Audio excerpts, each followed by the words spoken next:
ব্যবসায়ী রাগে ফেটে পড়ে বলল, আজ আমি আমার টাকা না পেলে কোনোভাবেই ফিরে যাব না।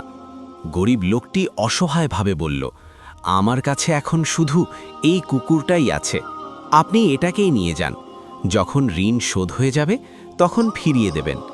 ব্যবসায়ী ভাবল, খালি হাতে যাওয়ার চেয়ে কুকুরটাই নিয়ে যাওয়া ভালো। সে কুকুরটাকে সঙ্গে নিয়ে নিজের বাড়ি ফিরে গেল। সেই রাতেই ব্যবসায়ীর বাড়িতে চোর ঢোকে। অন্ধকারে তারা দামি জিনিসপত্র চুরি করতে যাচ্ছিল। ঠিক তখনই কুকুরটা জোরে জোরে ঘেউ ঘেউ করতে শুরু করল। শব্দ শুনে সবাই জেগে উঠল। চোরেরা পালিয়ে গেল। কুকুরটা আনন্দে দৌড়ে নিজের আসল মালিকের কাছে ফিরে গেল।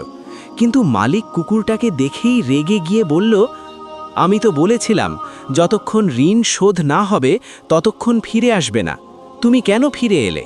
তোমার তো মারা যাওয়াই উচিত ছিল। অনেক দিন পর সেই ব্যবসায়ী আবার ফিরে এলো এবং বলল, তোমার ঋণ পুরোপুরি শোধ হয়ে গেছে। কথা শুনে গরিব মানুষটি খুব খুশি হলো এবং সঙ্গে সঙ্গে কুকুরটার কাছে ছুটে গেল। কিন্তু ততক্ষণে অনেক দেরি হয়ে গেছে। কুকুরটা তার মালিকের সেই কঠিন কথা সহ্য করতে পারেনি। তার চোখে জল ছিল আর সে তখন আর বেঁচে ছিল না।